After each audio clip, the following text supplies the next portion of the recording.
বিশ্ব সংবাদে আপনাদের স্বাগত। শুরুতেই সংবাদ শিরোনাম, পরে বিস্তারিত। দখলদার ইসরায়েলি বাহিনী এবং ফিলিস্তিন পুরোদমে যুদ্ধ চলছে, যার জেরে পৃথিবী এখন তৃতীয় বিশ্বযুদ্ধের দ্বারপ্রান্তে। জানিয়ে দেব হাতে থাকা সর্বশেষ আপডেট আন্তর্জাতিক সংবাদ। প্রথমেই সংবাদ শিরোনাম। ইরানের প্রেসিডেন্ট নির্বাচন, 5 জুলাই ফিরতি লড়াই। এরপর জানিয়ে দেব ট্যাঙ্কসহ নদীতে ডুবে 5 ভারতীয় সেনার মৃত্যু। এদিকে লেবাননে পূর্ণ সামরিক আগ্রাসন চালালে পরিণতি হবে ভয়াবহ, বলেছে ইরান। এরপর জানিয়ে দেব নতুন করে লেখা হচ্ছে ইসরায়েল ও হামাস যুদ্ধবিরতি চুক্তি। আরও জানিয়ে দেব হিজবুল্লাহর সামরিক ঘাঁটিতে ইসরায়েলের হামলা। সর্বশেষ জানিয়ে দেব রাশিয়ার সঙ্গে যুদ্ধ শেষ করতে চায় জেলেনস্কি। এতক্ষণ শুনছিলেন সংবাদ শিরোনাম, এবারে বিস্তারিত। তবে অনুরোধ থাকবে ভিডিওটিতে একটি লাইক করবেন এবং কমেন্ট করে জানিয়ে দিবেন কোন জেলা থেকে আপনি আমাদের এই ভিডিওটি দেখছেন। ইরানের প্রেসিডেন্ট নির্বাচন, 5 জুলাই ফিরতি লড়াই। ইরানের প্রেসিডেন্ট নির্বাচনে কোনো প্রার্থী 50 ভাগের বেশি ভোট না পাওয়ায় শীর্ষ 2 প্রার্থীর মধ্যে আগামী 5 জুলাই ফিরতি লড়াই হবে। দেশটির স্বরাষ্ট্র মন্ত্রণালয় এ তথ্য জানিয়েছে। আজ শনিবার স্বরাষ্ট্র মন্ত্রণালয় জানায় মাসুদ পেজেশকিয়ান এবং সাইদ জালিলির মধ্যে ফিরতি লড়াই হবে। সর্বশেষ হিসাব অনুযায়ী মাত্র 24.5 মিলিয়ন ভোট গণনা হয়েছে। এতে দেখা গেছে পেজেশকিয়ান পেয়েছেন 10.4 মিলিয়ন ভোট। তিনি সবার চেয়ে এগিয়ে রয়েছেন। দ্বিতীয় স্থানে আছেন জলিলি, তিনি পেয়েছেন 9.5 মিলিয়ন ভোট। অপর 2 প্রার্থী অনেক পিছিয়ে আছেন, তাদের পক্ষে প্রতিদ্বন্দ্বিতায় আসা সম্ভব নয়। মোহাম্মদ বাকের কালিবাব 3.4 মিলিয়ন ভোট পেয়ে তৃতীয় স্থানে রয়েছেন, আর চতুর্থ স্থানে আছেন মোস্তফা পুর মোহাম্মদী, তিনি পেয়েছেন 2 মিলিয়ন ভোট। ইরানি বার্তা সংস্থা তাসনিম জানিয়েছে এই দফা নির্বাচনে দেশের ভেতরে ও বাইরে 6,14,52,321 জন ভোটার ভোট দিয়েছে।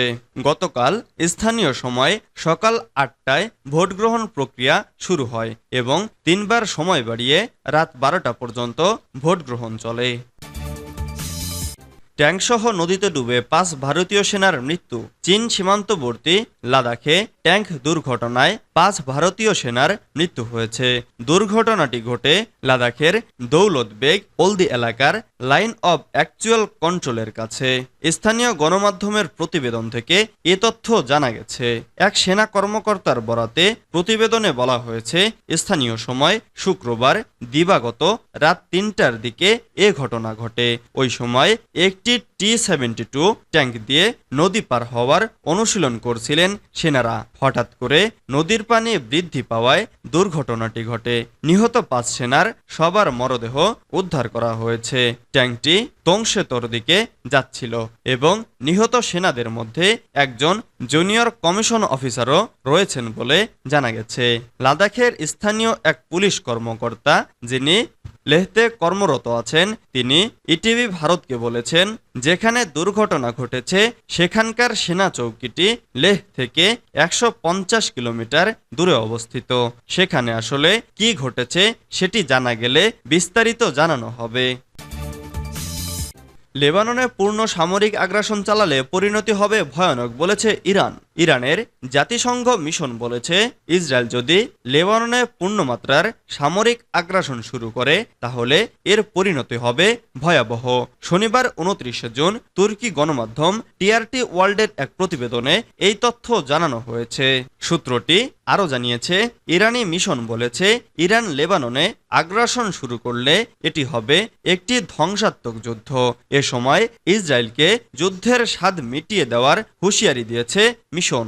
ইরানি মিশন এক এক্স বার্তায় বলেছে, এই ধরনের পরিস্থিতিতে ইরান সম্ভাব্য সব ধরনের সহযোগিতা নিয়ে লেবাননের পাশে থাকবে।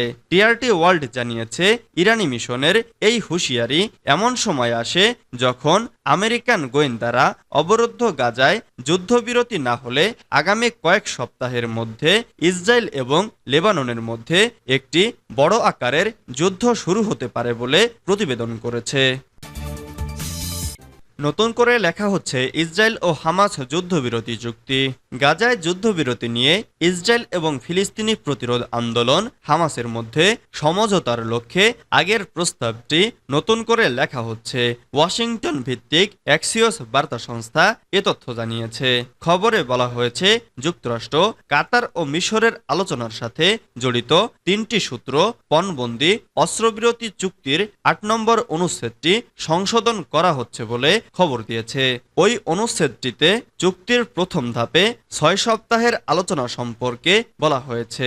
একটি সূত্র জানায়, ইসরায়েল ও হামাসের মধ্যে যাতে চুক্তি হয় তার একটি ফর্মুলা প্রণয়নে যুক্তরাষ্ট্র কঠোর পরিশ্রম করে যাচ্ছে। এতে বলা হয়, হামাস এই পরিবর্তন অনুমোদন করলে চুক্তি হতে পারে। হিজবুল্লাহর সামরিক ঘাঁটিতে ইসরায়েলের হামলা। লেবানন প্রতিরোধ গোষ্ঠী হিজবুল্লাহর সামরিক ঘাঁটিতে হামলা চালিয়েছে বলে জানিয়েছে ইসরায়েলি সামরিক বাহিনী। গত কয়েক ঘন্টায় লেবাননের দক্ষিণাঞ্চলে হিজবুল্লাহর বিভিন্ন লক্ষ্যবস্তুতে দফায় দফায় হামলা চালানো হয় বলে দাবি করেছে ইহুদিবাদী সেনারা। সামাজিক যোগাযোগ মাধ্যমে পোস্ট করা এক বিবৃতিতে ইসরায়েলি বাহিনী জানিয়েছে, তারা জিবকিন এলাকায় হিজবুল্লাহর একটি সামরিক ঘাঁটিতে হামলা চালিয়েছে। এছাড়া খাইয়াম এবং হুলা এলাকার বেশ কিছু স্থাপনা এবং ওডেইশাহ এলাকায় একটি সামরিক ঘাঁটিতে হামলার কথাও স্বীকার করেছে ইসরায়েল। এর আগে জাতিসংঘে ইরান মিশন ইসরায়েলকে সতর্ক করেছে যে উত্তেজনাপূর্ণ সম্পর্কের মধ্যেই যদি ইসরায়েল লেবাননে হিজবুল্লাহর বিরুদ্ধে পূর্ণমাত্রায় আক্রমণ শুরু করে তবে এর পরিণতি ভোগ করতে হবে।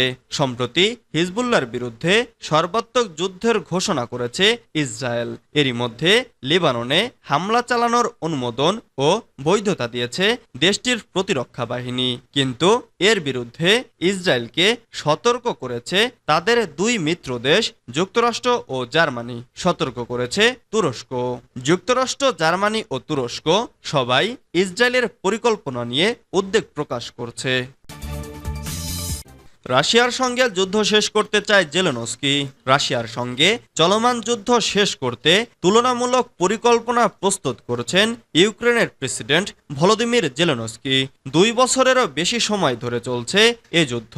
বার্তা সংস্থা এএফপির প্রতিবেদনে বলা হয়েছে, শুক্রবার ইউক্রেনের রাজধানী কিয়েভে স্লোভেনিয়ার প্রেসিডেন্ট নাতাশা পির্ক মুজারের সঙ্গে সাক্ষাৎ করেন জেলেনস্কি। পরে এক যৌথ সংবাদ সম্মেলনে জেলেনস্কি এই পরিকল্পনা প্রস্তুতের কথা জানান।